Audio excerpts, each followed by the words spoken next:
So the short answer is no, but it's also kind of complicated. Hello besties, welcome back to Black Wahala, and today we'll be talking about a topic that I was very wary to speak about because the internet, and I was worried about any possible misconstruing of my words. However, I recently saw a video by a particular YouTuber about this sort of discourse who was herself a Gen Zer, and I thought that I wanted to add a little bit of nuance in this discourse as an older Gen Zer.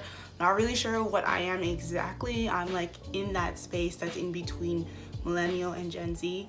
So let's get into it. Just before I start, I just want to iterate that even though this conversation will deal with sweeping essentializations and generalizations about very large demographics in general, fighting between generations is weird because generations are not even real. And so demarcating between ourselves with labels like baby boomer, Gen X, or millennial is wholly unnecessary. Okay, so it occurs to me that this idea of Gen Z being more puritanical than other generations has been flying around online for some time now, especially by a group of people that is a bit surprising. Millennials, of all people, dare I say, are mainly the ones talking about this. I will say there was a point where I also was repeating stuff like this because I just became increasingly aggravated by the conversations that I thought younger people were having online. So I will cop to that. But my thoughts have changed on this subject. Multiplicity. Get into it. At first, anti-kink pride, anti-sex work, anti-sex in movies, TikToks, and discourse annoyed me to no end. But I'm also realizing that the reason for this discourse is actually quite complicated. While I believe that it will always be creepy for adults to be presenting opinions about the sexual habits of young people, I find the finger wagging by millennials very interesting. Of course, when people say that Gen Z is puritanical, they're referring to an extremely specific type of behavior and demographic. Young teenagers online who are well versed in the language of identity and sexual politics, except I actually don't think a lot of young people know what these things are. They're just using the language because that's what they're seeing online, and are very prone to calling out anyone that they believe to be messing up or failing the online standards. Cancel culture, if you will. So the question is still there. Are Gen Zers puritanical about all things to do with sex more than other generations? So the short answer is no, but it's also kind of complicated.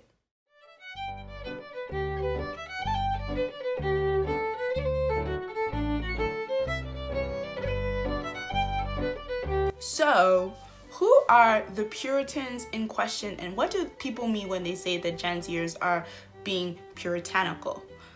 Well, we're first going to get into some religious history, so buckle up because this is actually quite interesting stuff. So I think for most people in North America, when they hear the word Puritans, they think of New England if they live in the United States. Or if you're like me and you live in Canada, at least I always think of the prairies.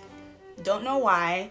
There's no reason for it right now. But I always think Puritans, prairies in connection when I think of Canada. But actually, Puritanism has a much longer history than the settling that happened in the early 17th century on Turtle Island. It all kicked off with Queen Elizabeth I and the Church of England. So, as we know, in 1534, King Henry VIII separated the English Church from Rome so that he could divorce his wife.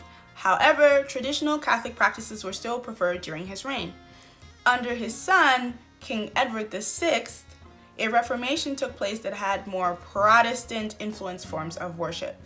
However, after the king died, Queen Mary, who was also the oldest daughter of King Henry VIII, also known as Bloody Mary, and she was also Queen Elizabeth's half-sister, reverted the church back to Catholicism when she took power.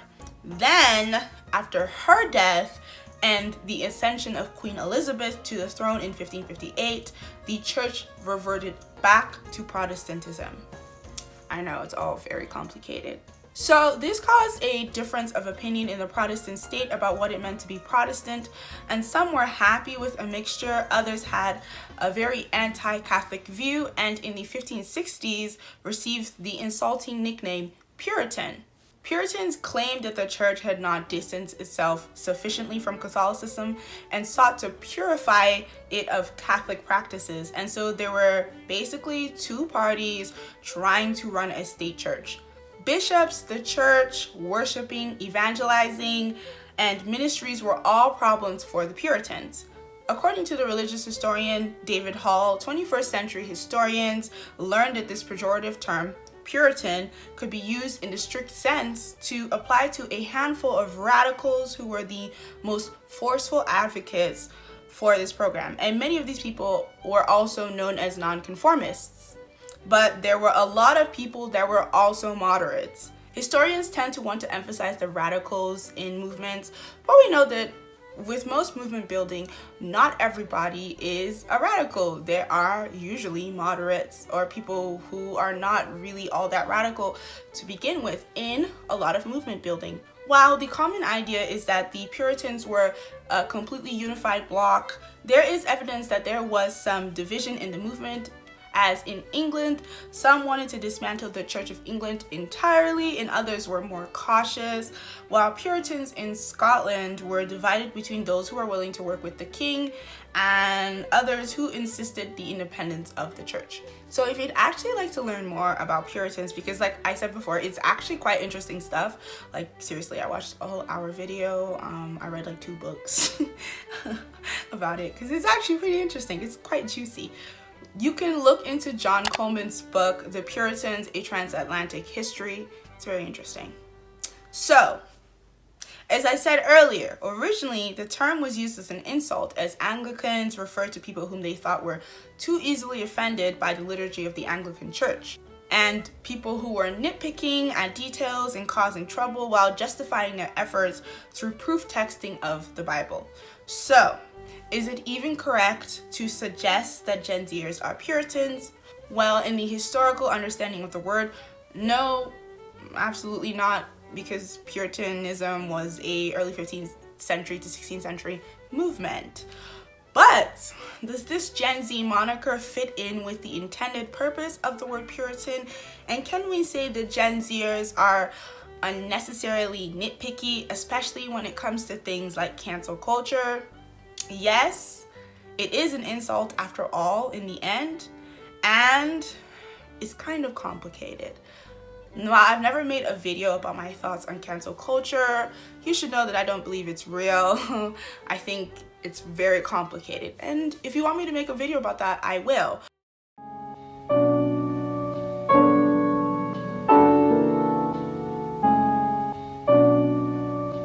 Now, have you seen those videos where people keep saying that young girls or preteens are skipping the preteen phase and jumping to the older teenager phase? Not only did those videos bother me because there was a persistent focus on a select few, and when I say select few, a select few of preteens online to make those kinds of claims, but also proved to me that some of you do not know any younger people.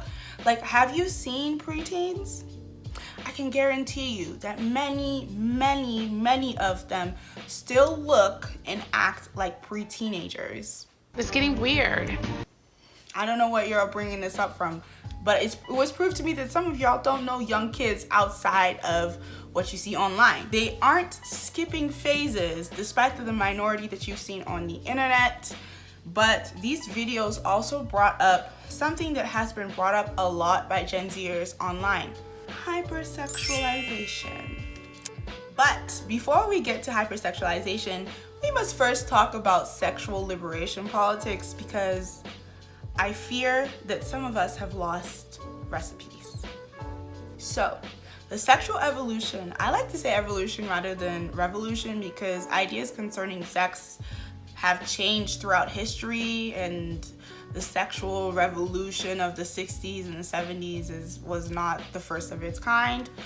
But the sexual evolution was a social movement that challenged traditional codes of behavior from the 1960s to the 1980s, globally, not just in the United States. This was a global thing. I know people like to think of sexual revolution and only think of the States, but no, this was a global thing. Sexual liberation politics included increased acceptance of sex outside of the traditional household, the pill, which was quite literally life-changing for many women, free love, homosexuality, masturbation, alternate coupling situations, and also the legalization of abortion, which all followed during these decades.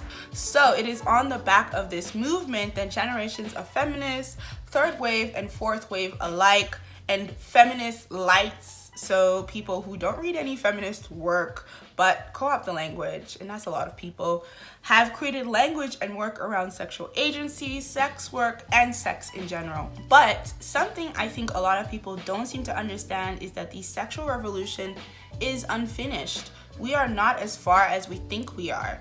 In 2019, the inventors of a hands-free female vibrator called OSE had an award for the innovation rescinded by the Consumer Technology Association in the United States because of rules against immoral, obscene, indecent, profane products.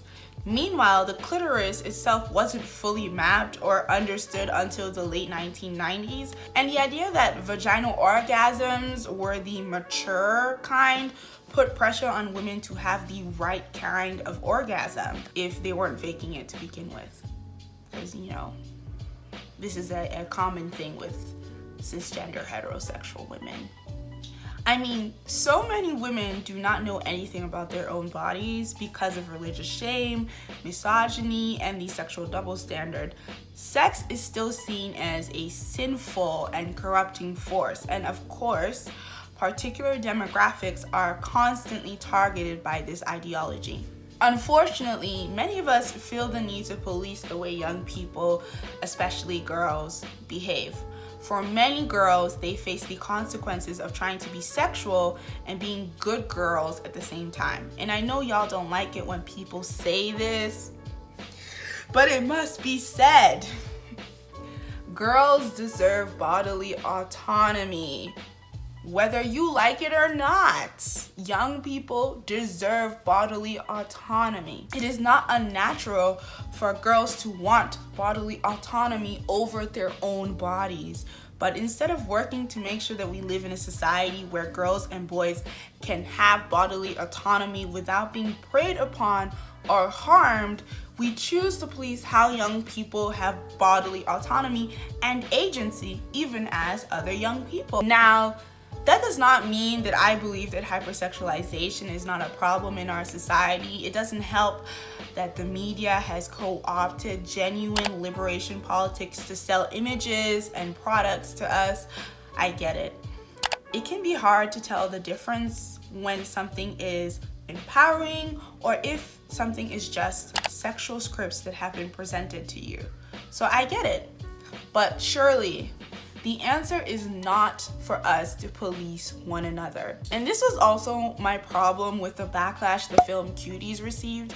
I chose not to make a video because I deeply disagreed with the content that was being produced about it when it first came out.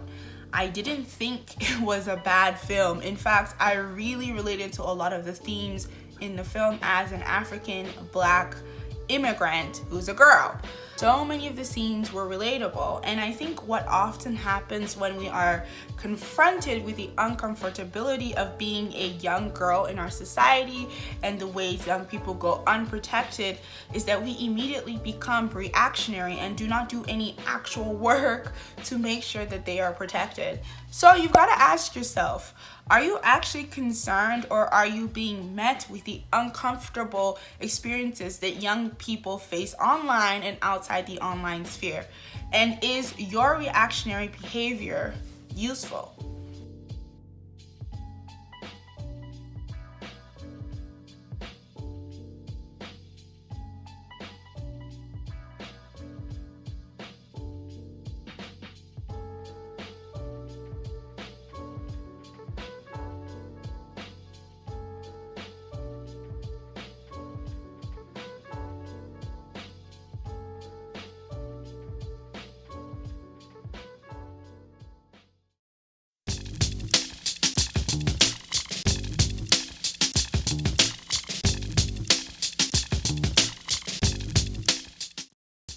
So a while ago, I was consistently seeing whorephobic and anti-porn discourse online, and this discourse was being perpetuated by people of all political leanings. People on the left, people on the right, people in the center. And what I understood was that a lot of younger people think they are protecting one another by being anti-sex work. But just like what I've mentioned before, being reactionary, equating sex work to sex trafficking, and on the whole being antagonistic to sex workers does no actual work in making sure that people are safe. Unfortunately, a lot of young people who fall into this trap are completely unaware of how they contribute to further harm and the goal of criminalization that so many right-winged and far-right groups work to make law. Sex work is labor, and you railing about sex work online when you are not a sex worker is not giving what you think it is. Instead, you are actually contributing to whorephobia more than anything. As non-sex workers, we have this tendency to cast sex workers to be either victims or bad girls, leaving no room for sex workers to just be people who would like to work safely and be able to pay their bills. Your advocacy for the end of sex work, which is whorephobic by the way, results from the continuing dichotomy of the Madonna whore complex. As Meredith Ralston notes in her book Slut-Shaming, Whorephobia, and the Unfinished Sexual Revolution, by blaming and shaming the bad girls, whorephobia allows bad girls to be treated badly and by extension controls the behavior of good girls. This is ultimately about the control of women's sexuality. So you may have heard that and had a bunch of arguments just pop up into your head. And take some time and consider where those arguments are really coming from.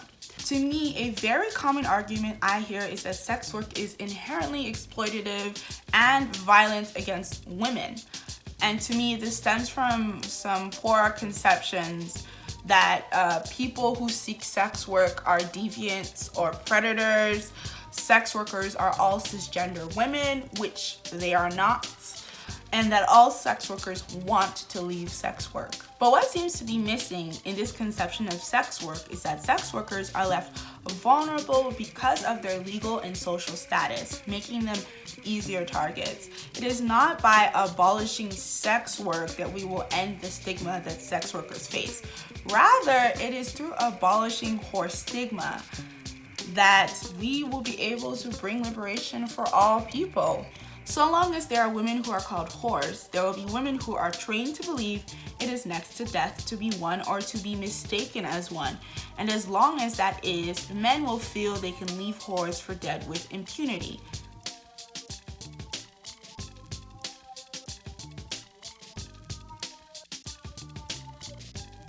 Now, I'm not trying to dismiss the concern for safety, because is it possible that sex work can be dangerous? Yes, 100%.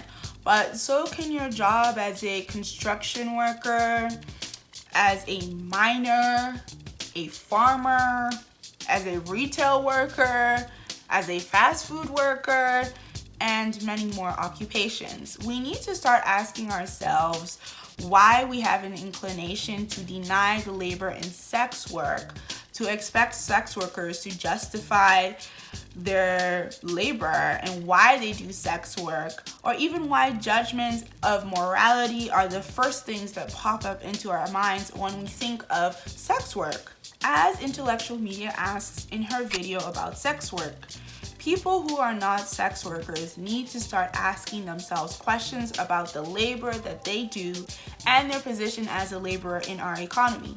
Are you identified solely by your job as a truck driver or as a teacher or as a doctor? No. Are you able to finish your job and leave that identity at your job once you're done? Yes. So why do we think that it is okay to reduce the identities of sex workers to their jobs? Rather, we should be advocating and working towards safer work conditions for sex workers, as sex workers are entitled to a safe workspace, just like you are and I are entitled to a safe workspace. So please, do yourself a great big favor and listen to sex workers and understand that not every sex worker will have the same experience, because guess what? They are people with differing labor experiences, and a consensus should not be expected. Like, I don't know why y'all think that everybody must be on page with one another when they're marginalized. Everybody's experiences to power are going to be different. I just want to reiterate once more that not every sex worker uses the same language. Not every sex worker likes the term whore. Not every sex worker has reclaimed the term whore. Not every sex worker believes that sex work isn't empowering. There are some sex workers who believe sex work is empowering. And what I'm trying to get at is that we need to allow space for multiplicity in ideas and experiences with labor and sex work, because of course it's not consistent. But we also do need to privilege and make sure that we're working hard to make it safer for the most marginalized group of sex workers, which is transgender women. Also, I think a consistent view among sex workers is that sex work is work. So if there is one baseline we can all work on, is that sex work is work. Period. Period. Period. Period. Period. Period. Period.